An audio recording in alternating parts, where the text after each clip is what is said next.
I know there's a lot of excitement all across our state, and man, you can feel it in the air.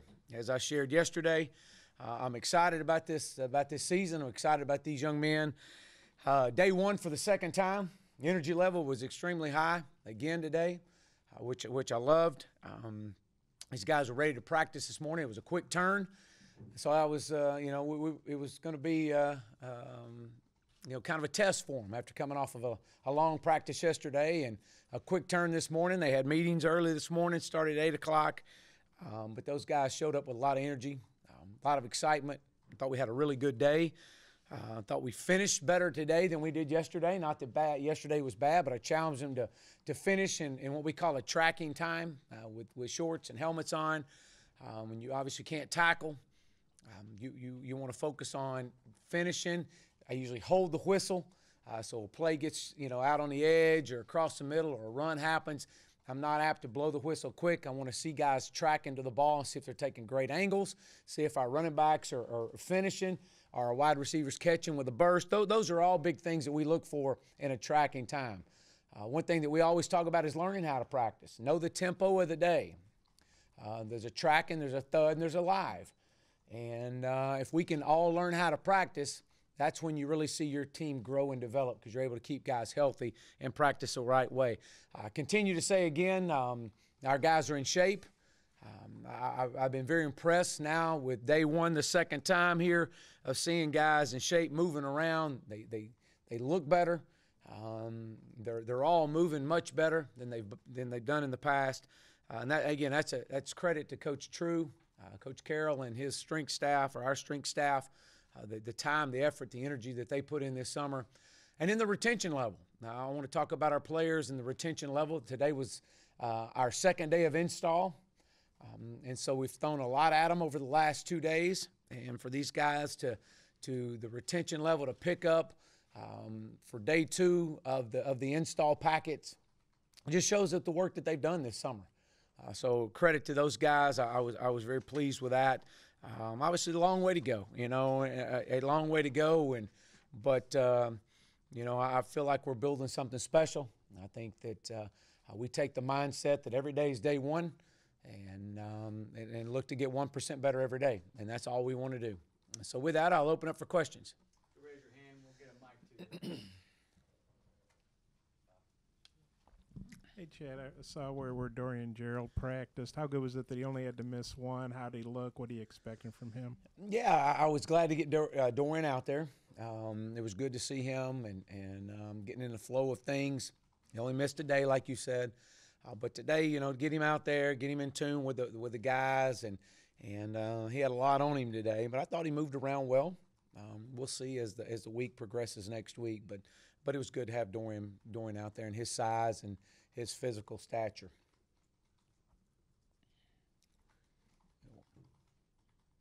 Question?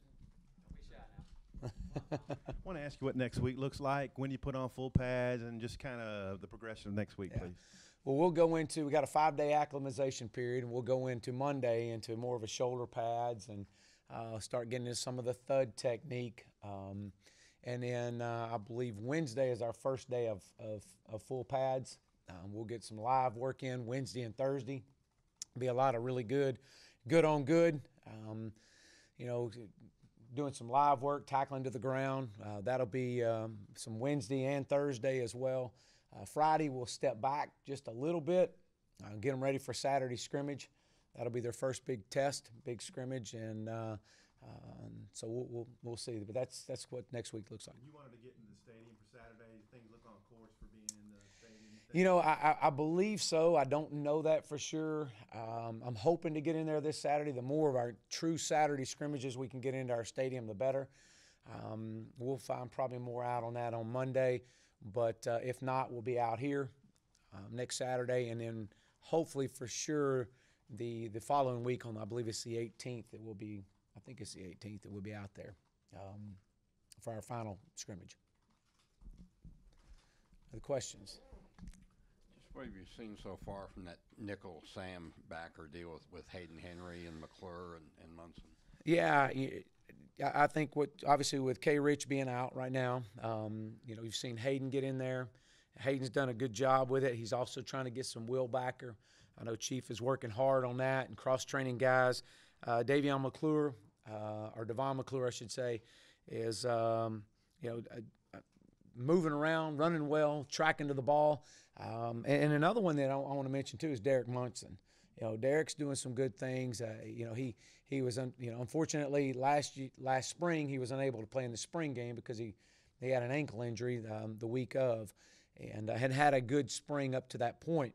So he's picked up where he's left off. He's running well. So those are three guys there that were rolling in at that nickel position.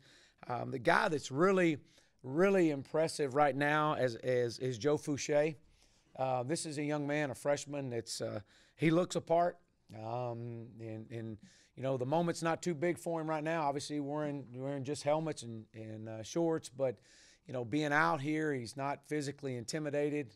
He's gained. I think he got here weighing about 184 pounds, and he stepped out there, I think, right at the 202 mark, and runs well and physical. Been really impressed with him. If he'll continue to come on, it'll allow us to make some moves into that nickel position. So I've been very pleased with Joe. So, hey, Coach, what's your ideal situation on finding a starting quarterback, what the time period is, and also how your two freshmen, how they look so far? Yeah, for 2 days, let's talk about the two freshmen. For 2 days, I thought that their retention level has been remarkable. You could tell that they've dove into the install book after they signed, and was able to log on and watch film. They watched most of spring sitting at home. That was impressive. And then when they got here, just their attention to understanding the concepts, and then going through summer. So I've been very pleased with both of those guys and how they've progressed through learning this offense. 2 days in, we got a lot of stuff in. I mean, you almost could run an entire season over what we got in right now.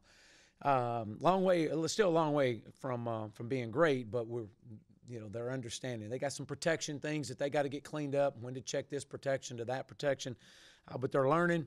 I thought yesterday that they stepped out there and the moment wasn't too big for either one of them. I thought they threw the ball well. I thought today John Stevens had probably, of the 2 days, today's was his best day. Anticipates, sees it very well, and is on time with a lot of his throws today. And so pleased with those two guys. Connor did some really good things as well. I know he hit a deep ball today, which was impressive. And then, back to what we said with, the starting quarterback, what's the timeline on the starting quarterback? And there's really not one. And I know everybody wants to say, when are we going to make it? When are we going to make this call? I don't know. I know we're going to get through the scrimmages, and we're going to see who moves the team down the field and gets them in the end zone. And I would, obviously you can't do it at this time, but these guys have got to feel, they got to feel the pressure. And I want to be, as I've shared with them, and Coach Craddock talks to it all the time, we want the same guy every day. I don't want a guy that's up here one day and down here the next. I want the same guy, up 10 or down 10. I want to see the same guy that's going to keep everything under control and will his team to winning. And so that's our challenge to these guys. The young man that really kind of shot out of the blocks yesterday really well, is Dalton Hyatt. He did some really good things. He's, nobody's talking about this guy. And so as I shared with him, I said, nobody's talking about you, man. What are you going to do? Are you just going to sit back and you're going to give it up here or what? And are you going to go compete? And so he's done a really good job the last couple of days. I thought Cole has done some really good things, threw the ball well today. Would like to see a little bit more urgency on some of his timing throws. I think that'll come. Ty's very knowledgeable of the offense, which is a strength of his.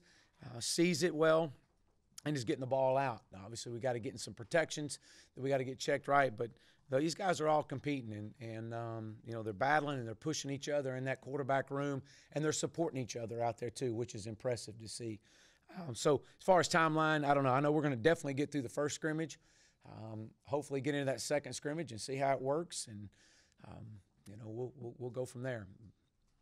Yeah, Chad, have you picked team captains yet? If so, who are they? And do you like to have like permanent captains for the season, or captains game by game, or what's your philosophy on that? Yeah, we've got a leadership committee, and Santos Ramirez, Dre Greenlaw, Sosa, Yelda. Those are guys that are part of our leadership committee that are considered our leaders right now. I usually don't like to select a true team captains until we get into the month of November. I want to see how they respond in August, September, and October. So what you'll see is I'll rotate captains out each week. There'll be 4 different captains each week. Try to start with my seniors. But I've got a leadership committee. And then what I do for our team captains, which we'll have somewhere in this building, I think it's a big deal to be the captain of your team. We'll have some place on this wall or in these walls for our elected captains, and they'll be selected by their peers. So we'll come in and we'll have a vote by our team, and it's a team-only vote, and they'll pick the captains of the football team, the one that they feel like has led us, and they'll lead us through the month of November, because we want to have a November to remember and into the bowl game. And so those guys will take over from there. How many guys are on that leadership council? I believe right now we've got 4. I think that's right. 4, maybe possibly 5. We would like to as I shared with them, I met with them this morning, we would like to grab a leader out of a sophomore class and a leader out of a freshman class and get them to join us. It'll be a big deal. We'll make a team function out of it.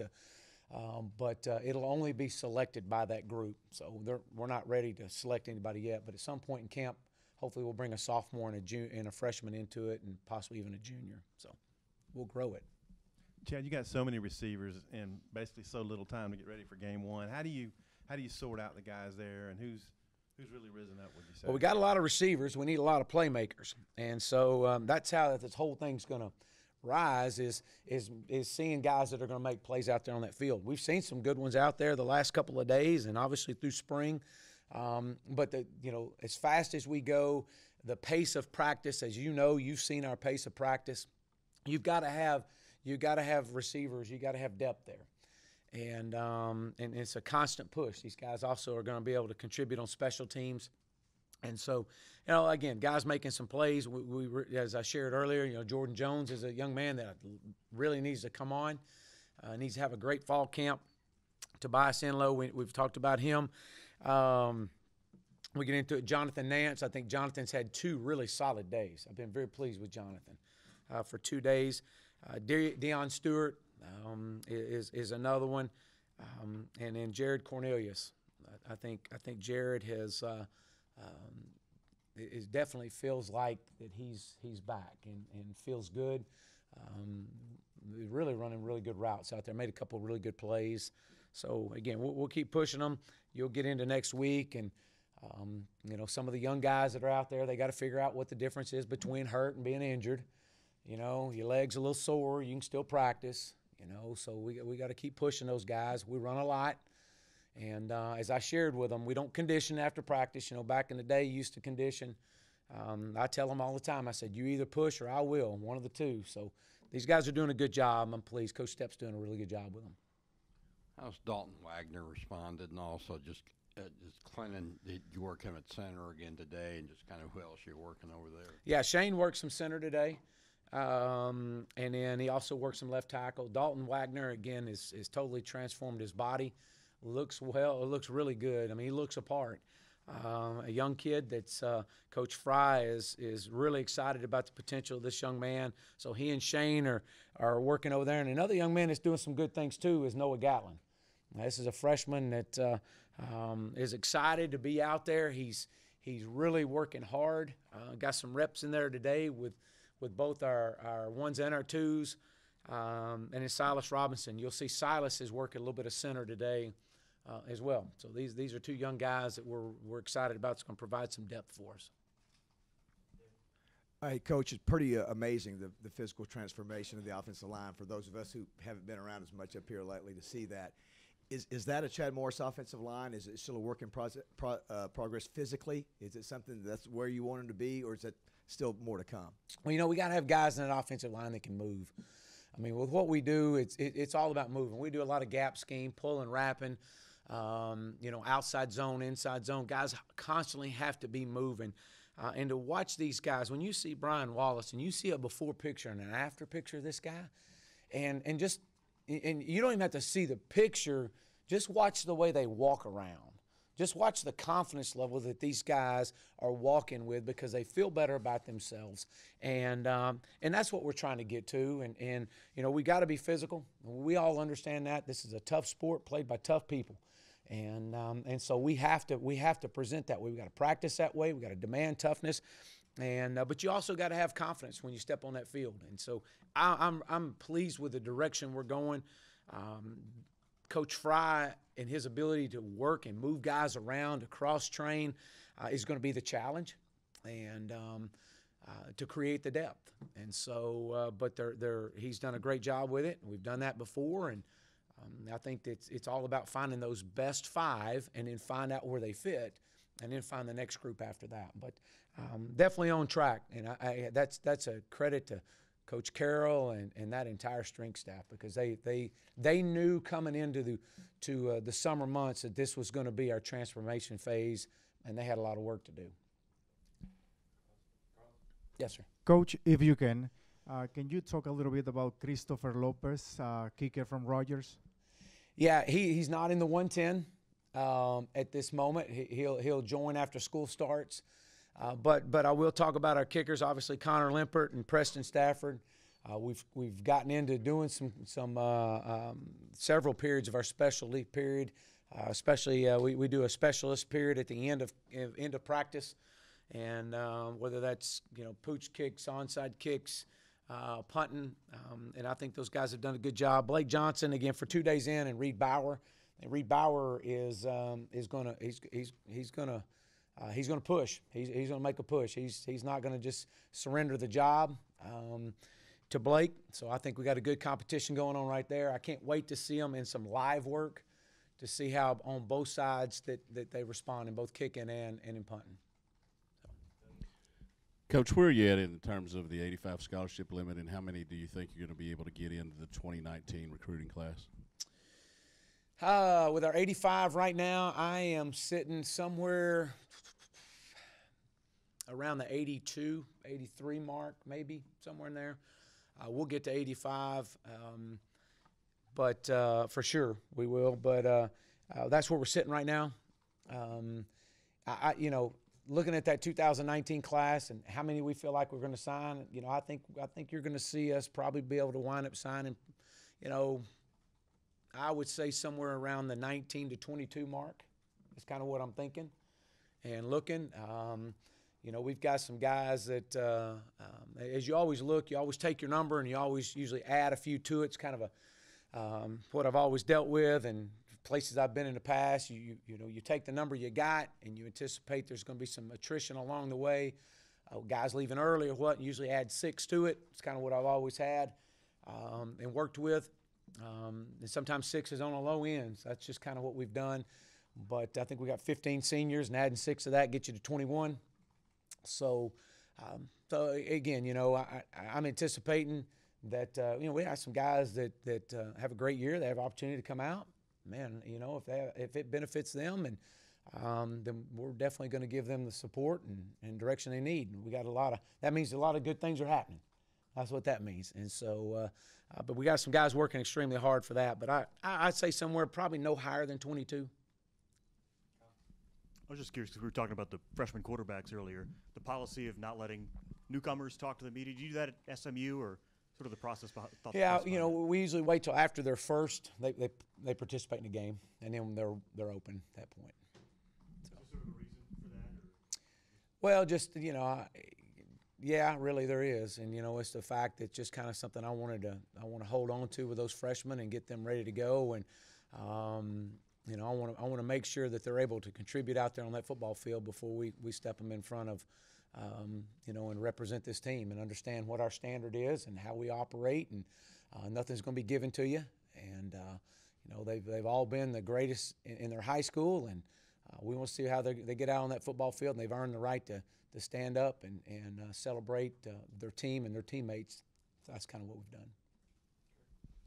Hey, Coach, two things real quick. Where do you feel like the offense is in terms of installation, the learning curve? And then the second thing is, with a group that lost so many games last season, how do you kind of handle the mental part of that, the psychological, any scars they might have? Well, let me start with the offense. We've had a lot of install the last 2 days. A lot of that install was the retention from the spring. And so we added to what we had. So we went back, if you kind of look at it, we went back to what we installed day one of spring. And they've had all that in all summer long. And then we added to it. We added some stuff that we didn't get to in the spring for day one. So we put a lot on them. And then today was the same way. Today was a day two of like spring plus some more. So they've got a lot. As I shared with you, we could literally stop right now and get through the season with what we got. It's not what I want to do. Right now, it's all about inundating them with the offense, and then at some point we'll figure out what sticks, what we can do, what we can't do, and start pulling back. But right now is not the time to pull back. As far as what was this? Yeah. You know, really. You know, I always talk about it's the windshield and the rearview mirror theory. You know, what's happened in the past is the past. We don't want to forget it. We want to look back in that rearview mirror, and there's a reason why that mirror is a little bit smaller than the windshield is because it's not nearly as important to know where you came from as this where you're going. And so we're not going to focus on the past. I mean, these guys are walking around here with a whole different confidence level. From the transformation of the body to the way they feel about themselves, their team, nobody's picking them to do anything. And I told them this last night. I love that. I love it. Lie in the weeds, lay camouflage, and strike when you're ready. And so, but we're going to be ready. And you know, you just tell us when we need to play and where we need to play, and we're going to be there. And that needs to be the mindset. So to walk around and, you know, hey, I've been a part of this and didn't win much. I mean, hey, look, that's behind us. It's what are we going to do now? How are we going to be the best team we can be today? And are we a better Arkansas Razorback football team right now than we were yesterday? And the answer to that's yes. And yesterday we were better than any point in time in spring. And so if we can continue to get 1% better, then all that stuff will take care of itself. It really will. And, you know, the real challenge is going to be when adversity hits you. Now how are you going to respond? And so now it's our job as coaches is to put them in adverse situations through camp. And we are, and we all know that you know, being day one for the second time, next Wednesday and Thursday's coming. Now, how are they going to respond with a little bit of adversity? That's why it needs to be hot as it can possibly be out here. We need. I mean, I wish we could have a heat wave roll in here. Because we need that. So, in Atlanta, you said that you knew you were going to have to tweak some things. Yes, sir. Has that started yet? Can you elaborate a little bit? Yeah, I don't think we've had to quite tweak anything just yet because we're going through so much install. But there'll be a point in time that we'll say, and I'll kind of reference it like this. Maybe you got let's start with our quarterback. Maybe you got a quarterback, you run the zone read. Zone read's part of our system. Well, maybe you got a quarterback that's starting for you he's not the best runner. Well, then we don't need to ask him to be the major force. His read after the pull is a run. We need to make his next force needs to be a throw. So that's tweaking the zone read. Now, maybe we got a guy that starts for us that's really good at running the football. And then we want him, as he makes that pull, to have more of an option to run it before he throws it. So that's just tweaking the offense. And so, you know, working your RPOs for guys that maybe don't run as well as others. It's just adjusting. Tweaking it, calling it answers, but that's what it's about. Absolutely, 100%. Yeah, Chad, now that you got Boyd in, how do you feel about your running backs? The depth, the talent, just that group as a whole. Yeah, we got some depth there, and we got a lot of competition at a running back position. Again, these guys are when Coach Traylor gets them in there and they get the reps, they're full speed. You're competing their tail off. I mean, you sit here and you look at Devois and the way he looks right now. I thought he was extremely, I say extremely, I thought he was overweight in spring, and he just didn't see it. And he knew it, and he felt it, and worked really hard this summer to get his body in shape and cut his body fat down. And a total different. I mean, when you see him walk out on that field, he's grinning the moment he grabs his helmet out of his locker. So he's excited, got a lot of confidence. Chase could go all day long. We could practice 24 straight hours, and that guy, you'd never know the difference. I mean, he's a machine. And T.J. Hammond's another one that's very versatile for us, and is grasping the offense and understands it. You know what his strengths are, and how he's competing. Malik Williams, that's another one that no one's talking about. This is a guy that's, if you looked at any of them and say who's improved the most, Malik Williams, without a doubt. I mean, this guy weighs 225 pounds, and I think his body fat composition is like 6%. And and he knows one speed, and it's wide open. And so I'm excited about him. Obviously, then adding Rakeem in the mix, I really, really feel like we got some depth at running back, and we all know in this league that you better have some depth at that position as well. So, got time for 2 more, Jason. Coach, kind of feeding off Kurt's question a little bit, how much does your personality kind of help them turn the page, and how much have they really bought into what you're trying to preach about turning the page and moving on to something bigger and better? Well, whether it's my personality or not, this is who I am, and I know this that I can either come in as a head coach and as a leader of a program. I can come in and breathe life into you guys, or I can come in and pull the life out of you. And so, and it's all an attitude, and it's all a choice, and I've got a choice every day. And as I share with our guys all the time, I share with my seniors this morning that every day I walk in that door, you're going to get my absolute best. And no telling what I've got going on the side and working at home or whatever. I mean, this is my absolute best, and these guys are going to get every bit of energy I got. And so, as far as turning the page, is that my personality?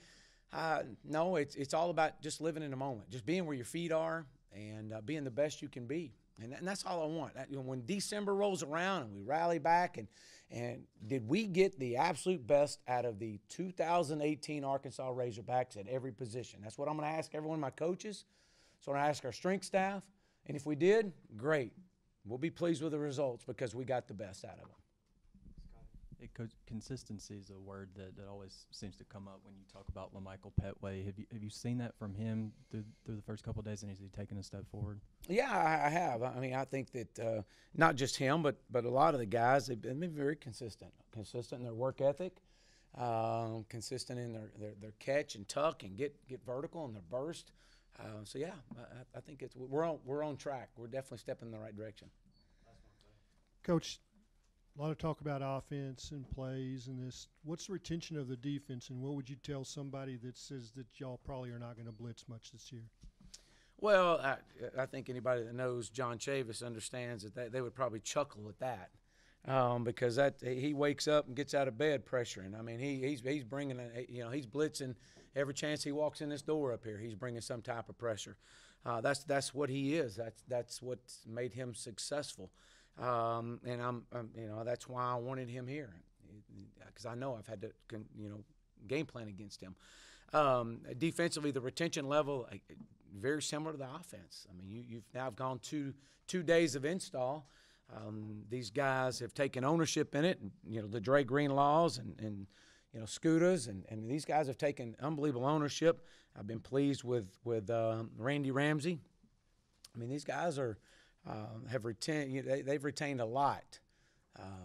And again, it'll see how next Wednesday and Thursday when there's been so much on them and we're now full pads and live. Let's see how it responds then.